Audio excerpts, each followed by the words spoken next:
Are watching on my YouTube channel. अगर आप किसी भी कॉम्पिटिटिव एग्जाम की तैयारी कर रहे हैं तो मेरी ये वीडियो आपके लिए बहुत हेल्पफुल रहेगी, क्योंकि मैं आपको अपने इस चैनल पर जीएस के पोर्शन को कवर करवाऊंगी जो कि एनसीईआरटी बेस्ड होंगे। और ये सभी टॉपिक्स जो होंगे वो साइंस, ईवीएस और ज्योग्राफी से रिलेटेड होंगे। तो हमने लास्ट वीडियो में हमने मैटर के बारे में पढ़ा था कि मैटर की फिजिकल प्रॉपर्टी जो थी वो हमने देखा था। आज हम मैटर की 3 स्टेट के बारे में पढ़ेंगे। तो 3 स्टेट ऑफ मैटर, और ये टॉपिक है हमारा आज 3 स्टेट्स ऑफ मैटर।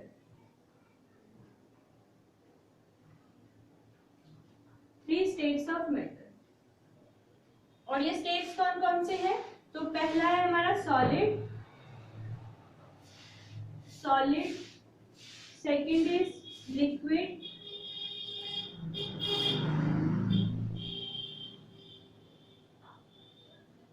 और थर्ड है हमारा गैस।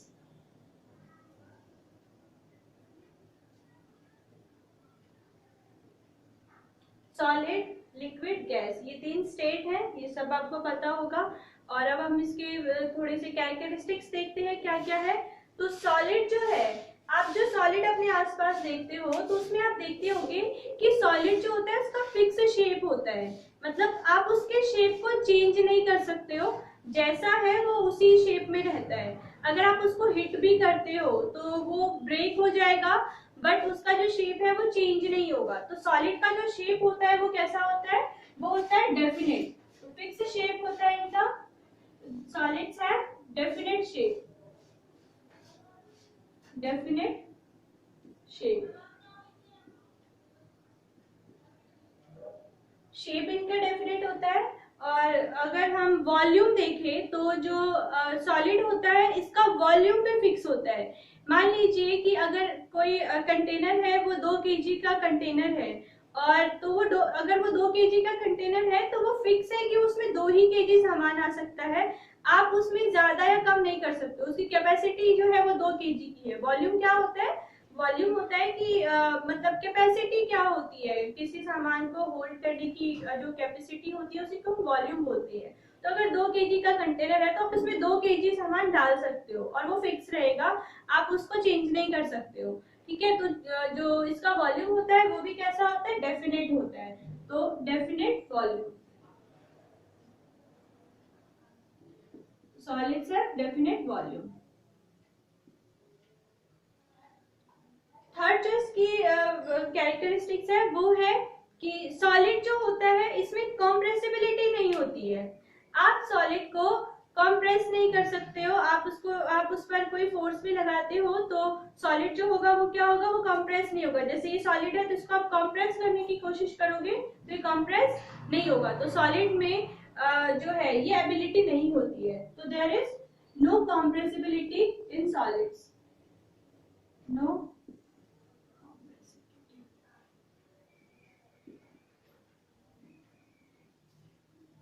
ठीक है।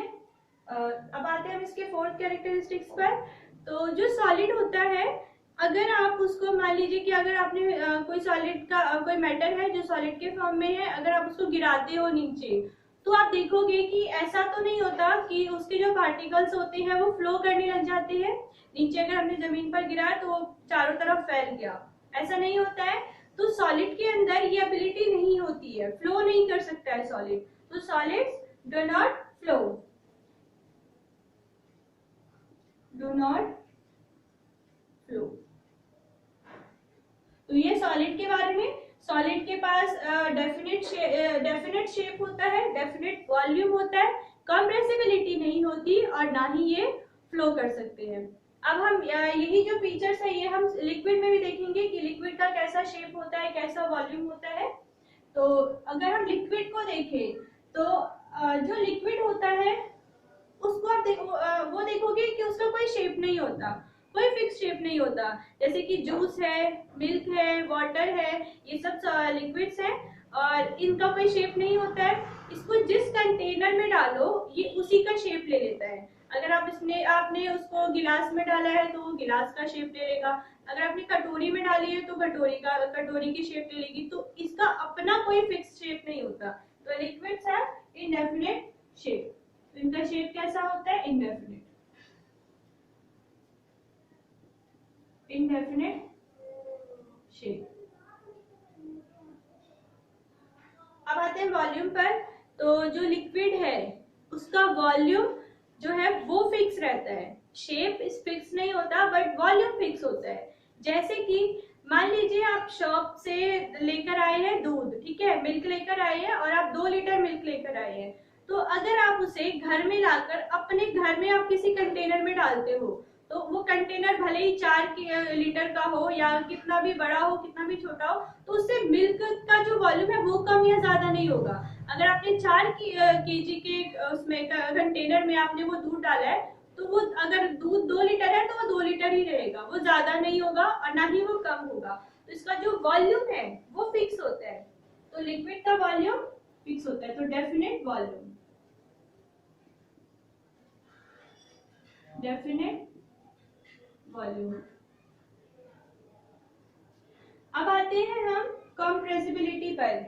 तो लिक्विड को भी अगर आप कंप्रेस करना चाहो तो नहीं कर सकते हो, लिक्विड में भी कंप्रेस होने की एबिलिटी नहीं होती है। आप उस पर कितना भी एक्सटर्नली फोर्स लगाओ तो ऐसा नहीं होता कि मतलब मान लीजिए कि उसका वॉल्यूम इतना है और आपने कंप्रेस किया तो वो इतना हो गया, ऐसा नहीं होता। मान लीजिए वही 2 लीटर जो मिल्क है आप लेकर आए थे, तो आप उसे कितना भी ऐसे कंप्रेस करेंगे तो वो कम नहीं हो जाएगा, ठीक है। तो ये भी जो है लिक्विड में भी जो कंप्रेसिबिलिटी की एबिलिटी होती है वो बिल्कुल जीरो होती है। तो there is no compressibility in liquids also, no compressibility.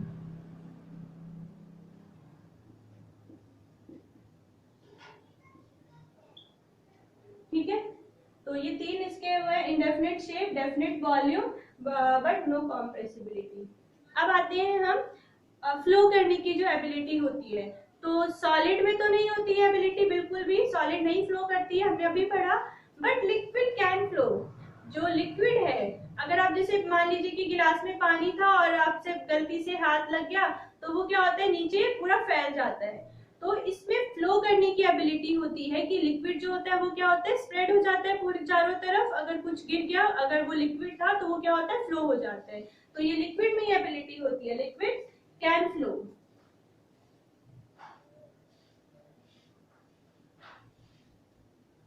तो ये लिक्विड के बारे में हमने पढ़ा, इनका इनडेफिनेट शेप होता है, डेफिनेट वॉल्यूम होता है, कंप्रेसिबिलिटी नहीं होती, but they can flow, flow करने की एबिलिटी होती है। अब आते हैं हम थर्ड जो हमारा स्टेट है गैस, उसमें हम देखते हैं। तो गैस में आप देखोगे कोई भी अगर मैटर है वो गैस के स्टेट में है, गैस के फॉर्म में है, तो हम उसको देख नहीं सकते हैं, तो उसका कोई शेप तो वैसे भी नहीं होता है, कोई शेप नहीं होता है, हम देख भी नहीं सकते उस चीज को, और वैसे भी अगर आप देखोगे तो उसका कोई शेप नहीं है। मान लीजिए कि आपके पास एक परफ्यूम की बॉटल है, वो बॉटल है इतनी सी, ठीक है, तो वो बॉटल जो है वो इतनी सी है, और अगर उसको स्प्रे करती है तो उसकी जो खुशबू होती है, उसकी जो स्मेल होती है, वो पूरे घर में फैल जाती है, एक रूम से दूसरे रूम, और फिर वो मतलब धीरे धीरे करके बहुत मतलब बड़े एरिया में वो पूरा स्प्रेड हो जाता है।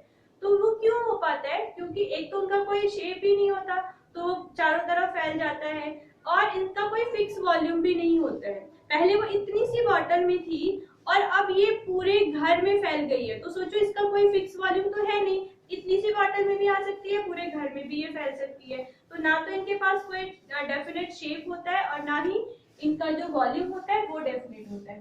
तो indefinite shape, we have indefinite shape, तो indefinite shape,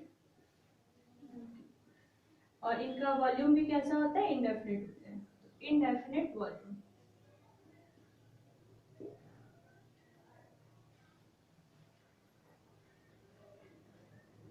अब आते हैं कॉम्प्रेसिबिलिटी पर।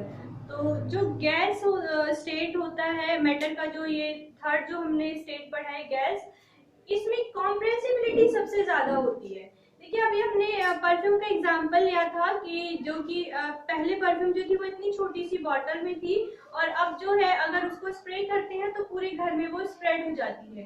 तो ये जो है मतलब जो ये पहले बाद में जो हमने देखा कि स्प्रे होने के बाद ये पूरे घर में जो स्प्रेड हो जाती है, तो उतने बड़े वॉल्यूम को कैसे उस छोटी सी बॉटल में फिट हो जाता है, तो वो किस वजह से होता है, वो होता है कॉम्प्रेसिबिलिटी की वजह से। तो इसमें कॉम्प्रेसिबिलिटी जो होती है वो सबसे हाई होती है, तो हाई कॉम्प्रेसिबिलिटी, हाई कॉम्प्रेसिबिलिटी।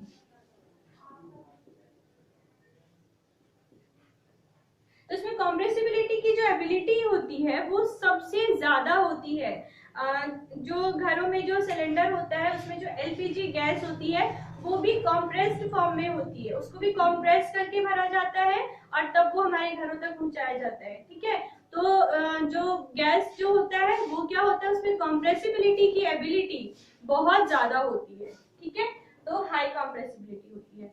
अब हम देखते हैं कि फ्लो, जो गैस होता है वो फ्लो भी होता है। अभी हमने जो एग्जांपल लिया था जो कि परफ्यूम जो है पूरे घर में स्प्रेड हो जाती है, तो वो क्यों होती है, क्योंकि इसमें फ्लो करने की एबिलिटी है, वो एक जगह से दूसरी जगह स्प्रेड हो सकती है, इसीलिए हम कहते हैं कि ये इसके अंदर फ्लो करने की भी एबिलिटी होती है। तो दे कैन आल्सो फ्लो। ठीक है, तो ये है लिक्विड, सॉलिड, लिक्विड और गैस के बारे में जो ये कैरेक्टरिस्टिक्स हमने पढ़ा है। तो ये चार चीजें हैं जो कि जैसे सॉलिड में है तो उसका शेप फिक्स है, वॉल्यूम फिक्स है, कॉम्प्रेसिबिलिटी नहीं है और ये फ्लो नहीं होते हैं। और इसमें हमने देखा कि लिक्विड में हमने देखा कि जो शेप है वो इनडेफिनिट है बट वॉल्यूम डेफिनिट है, कॉम्प्रेसिबिलिटी इसमें भी नहीं होती बट इसमें फ्लो करने की एबिलिटी होती है।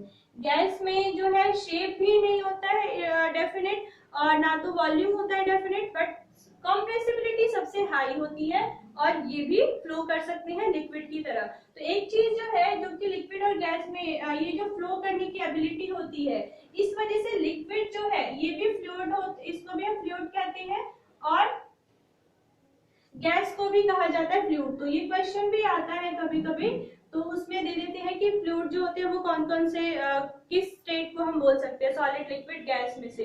तो लिक्विड को भी फ्लूइड कहा जाता है और गैस को भी फ्लूइड कहा जाता है क्योंकि ये फ्लो कर सकते हैं।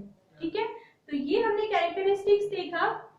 अब हम देखते हैं कि जो सॉलिड है इसका डेफिनेट शेप क्यों होता है, इसमें कॉम्प्रेसिबिलिटी क्यों नहीं होती है। तो अब हम ये जो हमने चीजें पढ़ी है हम उसके रीजंस को देखेंगे कि ये फीचर इनमें ऐसा होता क्यों है। ठीक है, तो वो हम देख लेते हैं। तो पहले जैसे सॉलिड है तो मैं उसके पार्टिकल्स बना लेती हूँ और फिर उसके हिसाब से हम इसे समझेंगे। तो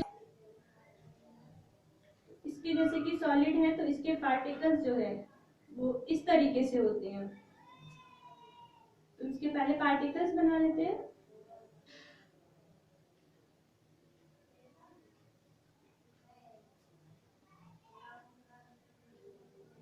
ये सॉलिड के मान लीजिए पार्टिकल्स है इस तरीके से। तो आप इसमें देख रहे हो कि ये जो सॉलिड के पार्टिकल्स है इसके अंदर बिल्कुल भी स्पेस नहीं है, मतलब बहुत कम है, बहुत ही कम स्पेस है इसमें, बहुत मिनिमम स्पेस है। ठीक है, तो सॉलिड के अंदर जो सॉलिड के जो पार्टिकल्स होते हैं इनके बीच में स्पेस नहीं होता है बिल्कुल भी। ठीक है, तो इसको हम कहते क्या है, इसको हम एक नाम, इसका जो नाम है वो हम इसको देख लेते हैं, उस टर्म के हिसाब से हम इसे समझते हैं। तो इस चीज को कहा जाता है इंटरमॉलिक्यूलर स्पेस। तो ये जो पार्टिकल्स है इसको मॉलिक्यूल्स बोलते हैं। कोई भी चीज, कोई भी मैटर जो बना होता है वो किससे बना होता है, एटम और मॉलिक्यूल से।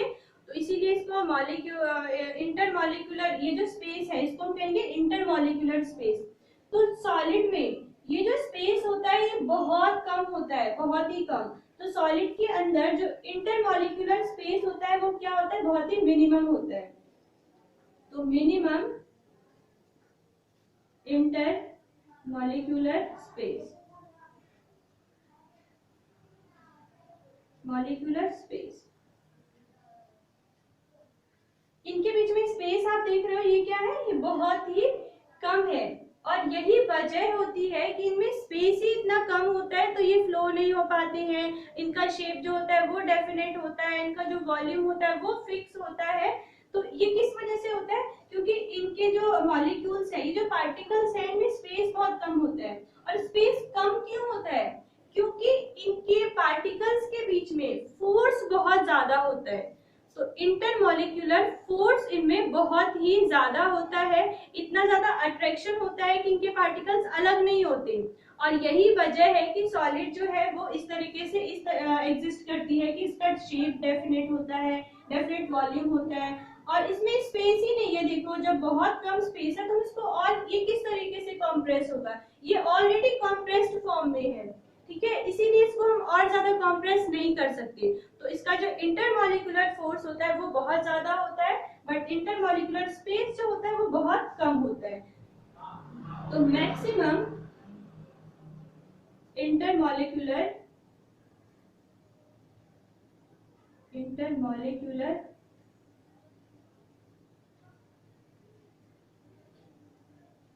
फोर्स ऑफ अट्रैक्शन,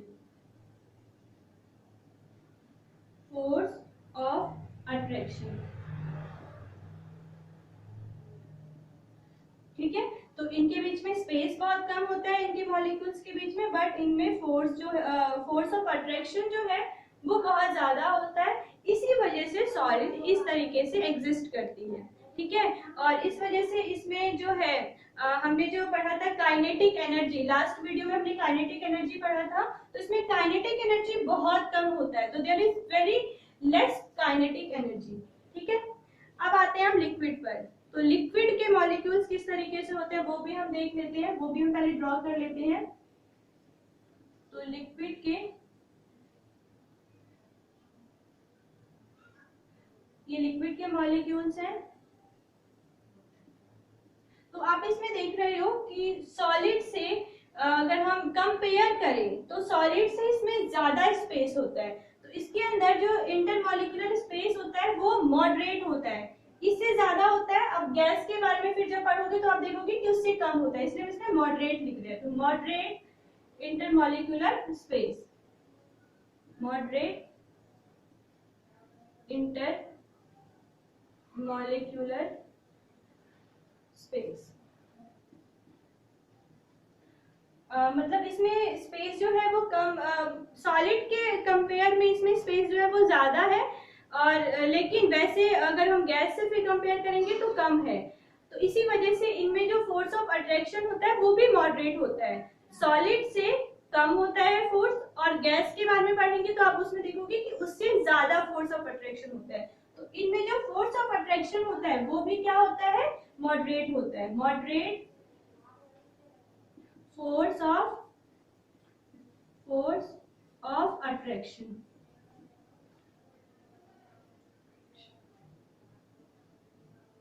तो और इसी वजह से इसमें जो काइनेटिक एनर्जी होगी वो भी मॉडरेट होगी, सॉलिड से ज्यादा होगी और लिक्विड से कम होगी, ठीक है। अब हम देखते हैं गैस के बारे में कि जो गैस के जो मॉलिक्यूल्स होते हैं वो किस तरीके से होते हैं। तो गैस के जो मॉलिक्यूल्स होते हैं इनके बीच में सबसे ज्यादा स्पेस होता है, बहुत ज्यादा स्पेस होता है, और यही रीजन है कि इसमें जो फोर्स ऑफ अट्रैक्शन होता है वो बहुत कम होता है, क्योंकि इसमें स्पेस इतना ज्यादा है तो इसमें फोर्स ऑफ अट्रैक्शन बहुत कम हो जाता है, और इसी वजह से ये इतनी आसानी से जो है ये फ्लो हो जाते हैं। जो खुशबू है वो इतनी दूर तक किसी भी चीज की जो आ पाती है वो इसी वजह से आ पाती है, क्योंकि इनमें इंटरमॉलिक्यूलर स्पेस जो है वो ज्यादा होता है और जो फोर्स ऑफ अट्रैक्शन होता है वो बहुत ही कम होता है। तो there is maximum intermolecular space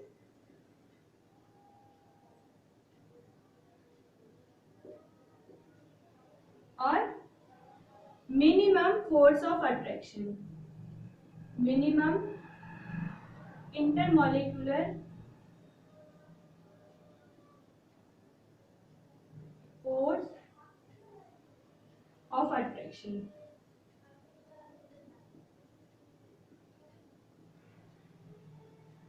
ठीक है। तो इनका जो इसमें जो स्पेस है वो बहुत ही मैक्सिमम है, और ये क्यों होता है, इसमें स्पेस ज्यादा क्यों होता है, क्योंकि इनके जो पार्टिकल्स होते हैं उनके बीच में फोर्स ऑफ अट्रैक्शन जो होता है वो बहुत ही कम होता है। इसीलिए मैटर जो है ये 3 स्टेट में एग्जिस्ट करती है। उसके पीछे जो वजह है, जो रीजन है वो यही है, जो इनके जो मॉलिक्यूल्स होती हैं वो कुछ इस तरीके से बिहेव करती हैं कि सॉलिड जो है वो सॉलिड के फॉर्म में है, लिक्विड लिक्विड में है, गैस गैस में है। ठीक है, तो ये सारा जो आप देख रहे हैं स्टेट एग्जिस्ट ही इसी वजह से करती है। इनके इंटरमॉलिक्यूलर जो इनका फोर्स ऑफ अट्रैक्शन है और स्पेस है, इसी वजह से। ठीक है, तो ये आई होप आप सबको समझ में आ गया होगा अब कि जो सॉलिड है वो क्यों इसका डेफिनेट शेप होता है, डेफिनेट वॉल्यूम होता है, और बाकी जो हमने जो कुछ भी पढ़ा है तो उसके रीजंस आपको समझ में आ गए होंगे। तो ये भी, इसके ऊपर भी एग्जाम में क्वेश्चंस आते हैं, इंटरमॉलिक्यूलर फोर्स के ऊपर क्वेश्चन आते हैं कि किस में ज्यादा होता है, किस में कम होता है, स्पेस किस में ज्यादा होता है, किस में कम होता है। और जो हमने कुछ जो एप्लीकेशन बेस्ड जो क्वेश्चंस होते हैं वो भी इनमें से बहुत बनते हैं, जिसमें कि गैस के ऊपर बहुत ज्यादा क्वेश्चन आता है कि कोई चीज, कोई जो स्मेल है वो जो स्प्रेड हो जाती है उसके पीछे क्या क्या रीजंस है। तो आपने काइनेटिक एनर्जी में भी देखा कि क्या होता है, फिर आपने अब इंटरमॉलिक्यूलर फोर्स पढ़ा, तो ये क्वेश्चन किसी भी तरीके से आ सकता है, तो आप इसको आंसर कर सकते हो। ठीक है, तो ये हमारा आज का टॉपिक है, और मैटर के बारे में और भी चीजें हैं जो कि अभी पढ़ने के लिए बाकी है, उसको हम नेक्स्ट वीडियो में देखेंगे। तो थैंक यू फॉर वॉचिंग।